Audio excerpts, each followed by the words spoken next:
Well, Mr. Latham, my name's John Taylor from Mesquite. I was watching your slideshow and I added up the numbers real quick, and it looked to me in my addition like there's about $4 million unaccounted for. Can you tell me what happened to the other $4 million? There, out of the 15 million, there's 3 million that remains in. We have to maintain a reserve fund. Should we miss a payment, the bond issuers require us to have a reserve fund to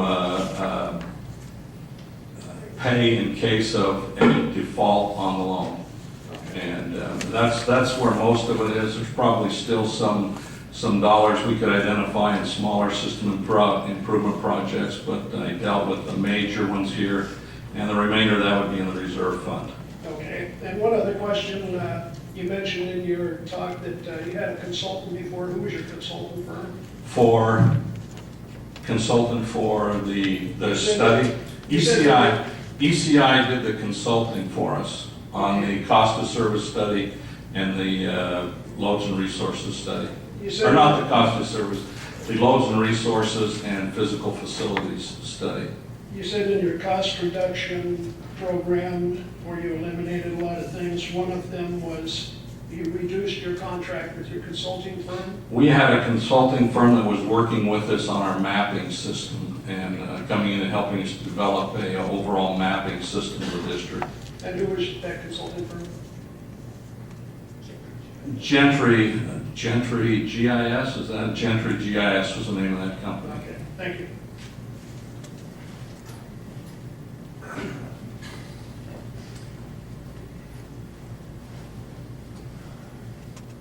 I'm Mr. Latham. I'm Doug Walter.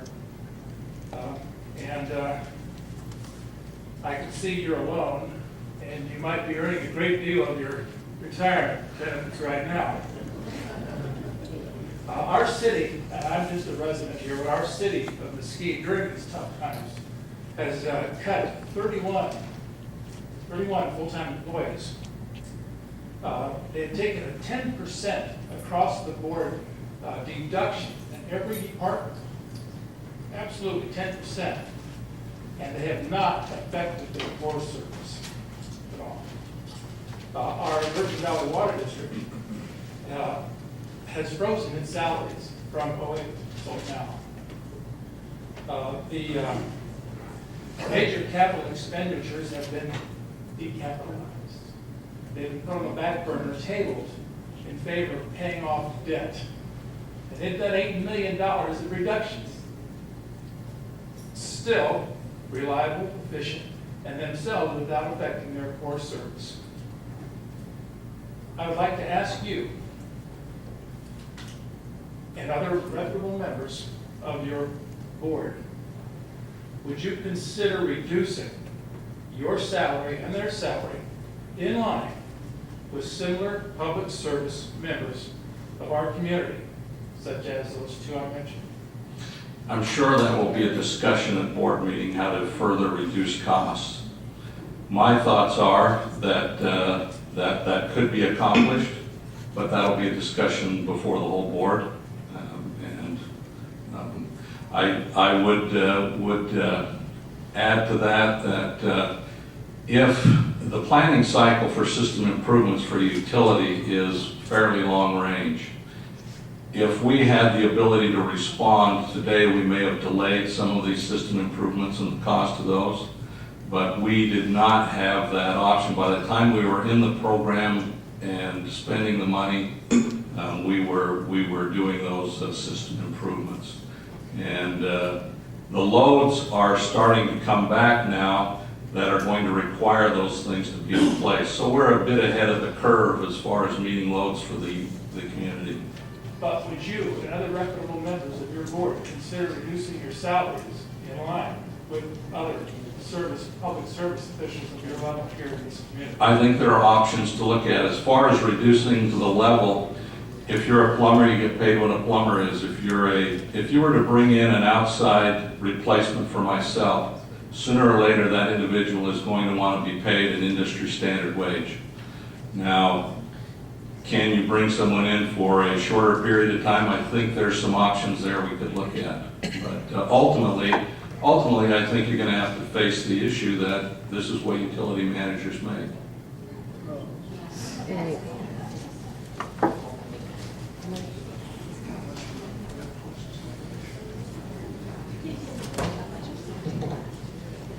My name is Don Hughes, and I lived in Mesquite about 14 years. My questions are not directed at you or the operation of the OP and ED, but since two of the board members are here, my questions are directed at them, and you could relay that to them Sure. if they don't hear it personally, please. Term limits.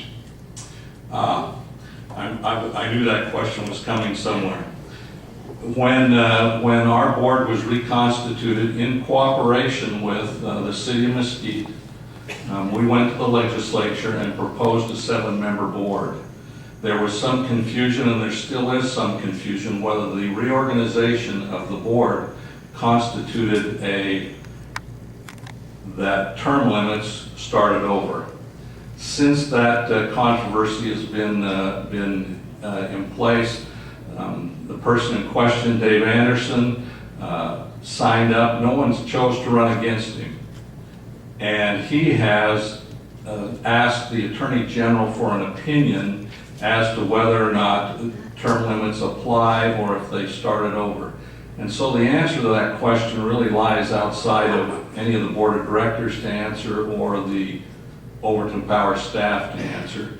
The question resides with the Attorney General to offer an opinion, and I believe that our board members will honor and respect those term limits based on what the Attorney General's opinion comes back as. That applies to Craig Anderson also. Craig Anderson ran for a new seat on the board, a new seat that was created, one of the 2 new seats that was created, and I don't believe he is going to be subject to those term limits. Let me add something to that. All public officials are governed by rules and laws, particularly the Commission on Ethics statute.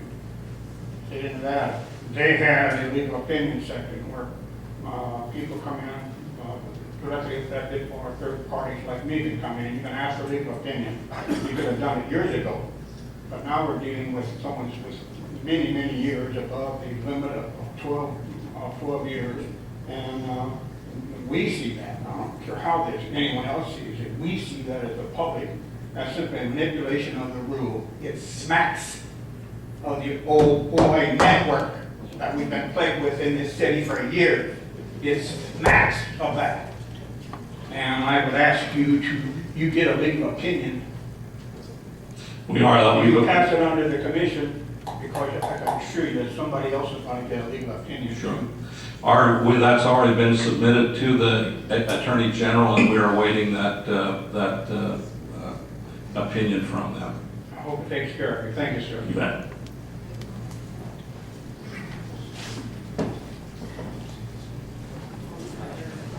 I've tried to come to the board. I'm Shirlene Waters. I'm from Mesquite.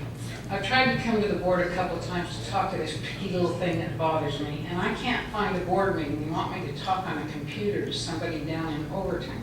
Do you ever have board meetings here in Mesquite? We typically have 2 board meetings in Mesquite, one in December and one in the spring. Why is that? Your biggest buyer of electricity is right here. Our headquarters have always been in Overton, and the board sets the agenda at the end of every board meeting. The agenda item is the location and time of the next meeting, and they have selected those locations. So Can you consider that and throw a few more in so we can come to you for little things like I've got to discuss? sure. And do you want to discuss the little thing now, or do you Yeah. want to wait? No, Please I go want to ahead. ask you a little thing. This is Okay. been long enough. On my bill every month, I get a $25 base charge. I don't want to buy a base. I want to buy kilowatt hours. I want first base, second base, or third base. I want kilowatt hours. Now, when you figure your kilowatt hours, do you figure this $25 a month in with those kilowatt hours to make our charges look good on this OPTD rates compared to other utility rates? Yes, that's included It's in all there, that's included. Okay, I'll forgive you for that then. I was going to come down with that. Another thing is, I really hesitate to think that you'd need 4.5% raise. I mean, inflation is not that high yet. As Social Security, they gave us 2% this year. I think the thing to remember is we have delayed the increases, and that cost of service study identified the minimum raise required to bring us in compliance with our bond covenants, as well as meet the base. Cost of service study says this is what your expenses are, this is what your income is, and this is going to be the rate that should be Well, you generated. know, they can manipulate numbers any way they want to, but down here on the bottom of this thing, it says their current rates will generate a debt service coverage of 1.04. And then it goes down to say that to be in compliance, we only have a debt requirement of 1.35, so that leaves you 0.31. Is that all you have to cover? We're at 0.1 or 0.04 currently, Yeah. and it needs to go to 1.35. Okay, so that's And 0.31. that's not a percentage, that may be confusing Yeah, because that that doesn't is. represent a percentage. That is a ratio of debt to income.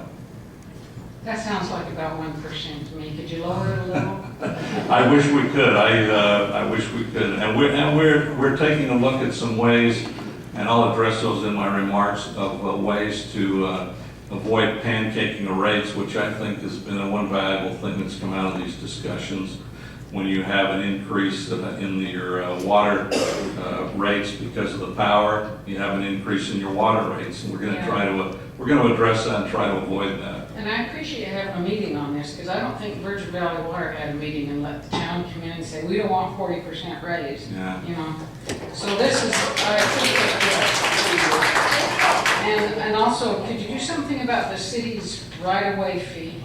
You know, we hate this, and I know Craig Haven's working on it. Craig, you keep up the good work. You know, I think there's an opportunity here if we can, and I think we can work with the city in some ways to change and bring about some change there. If the power district can show a way to maintain or minimize their increased power costs, there should be a way to pass that avoided cost on to the customers by reducing maybe that right-of-way fee or some other area that they have. But I think that's some ongoing discussion that needs to take place, and Overton would welcome that. As you know, that's a fee imposed by the city, I know. and the law simply requires the power district to collect it. But I think there's some ways to minimize the overall impact to all the citizens. Yeah, these by are just adjusting. little burrs under my saddle every time I pick up this deal, so, thanks. Hey, Earn your Those are good birds. earn your They're not pay. bad Get rid of birds. this stuff.